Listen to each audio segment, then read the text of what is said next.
everyone at The Voice Asian. My name is Sonia Bahl and I'm here to discuss my book, A Year of Wednesdays. In a world of algorithms, apps, and hashtags to force connection, this is a story of powerful, unlikely, unintentional, but once-in-a-lifetime connection, completely devoid of distraction.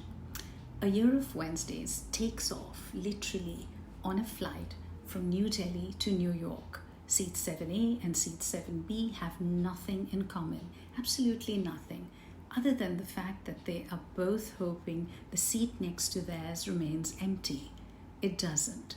And then there's very dramatic, very intrusive turbulence, during which time 7A and 7B are forced to interact in the most absurd place, in the toilet, over a diaper changing table with her toddler.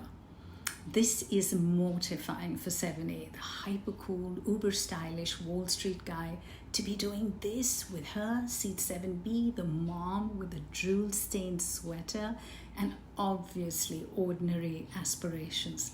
They aren't just from different worlds, they have entirely different world views.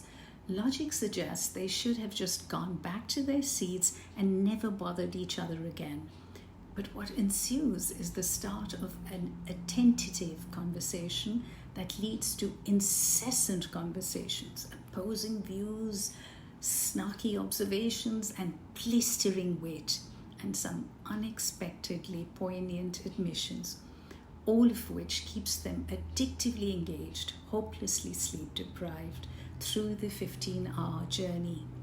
Touchdown, and they leave the cabin without a backward glance, jumping right back into their completely different lives, never to meet again.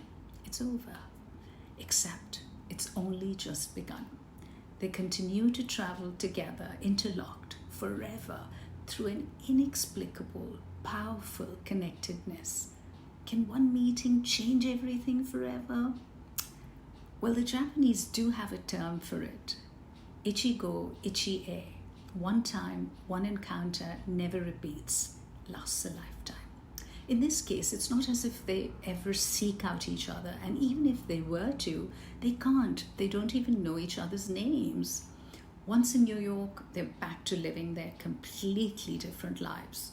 His is a high-stakes, high-octane life on Wall Street and reaping the rewards like savoring the pleasures of ridiculously overpriced relaxation at a cryozone spa frequented by the likes of LeBron James. And in her life, she's juggling two little toddlers, a batty Indian nanny, and work that she loves at a wildlife preservation NGO, acutely underfunded but with very overcommitted colleagues.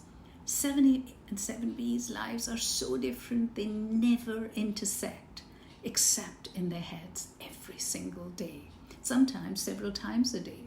Something perfectly innocuous sets them thinking of a conversation they'd had on the plane. The dialogue with each other becomes more and more percussive. They never switch off or shut up. Even in their heads, they never agree. The rat-a-tat and the battle of ideas are steeped in their polar opposite beliefs, and the argument continues. Like she's thinking, what does someone like him even know about parenting to have the gall to tell me what I'm doing wrong? And he's thinking, what would she understand the worth of a home coffee system that costs almost as much as a luxury vacation in Europe, but it's so essential to living a good life. And soon these conversations seep into everything they do, then into everything they are, puncturing the rhythm of their daily lives. It starts changing them, one chapter or conversation played back at a time. Then it starts going beyond the whip-smart repartee and mental dissing. As events unfold in their lives, the conversations become comfort and balm, and sometimes they offer pause and reflection. Underlying this mostly funny, snarky connection is a powerful yearning, a the story constantly walks the line between is it or is it not a romance. Reader reviews tell us they were never sure which way it was going to go, but were fervently rooting for them to meet again. I have to share what one of my reviewers said. It's filled with yearning, mostly hilarious and sometimes heartbreakingly sad. It has everything to make it into a swooningly romantic movie that's modern and sexy, a brief encounter, if you will, in the age of millennials. Thank you, dear viewers of The Voice Asian. It's been such a pleasure engaging with you. Thank you for listening to me.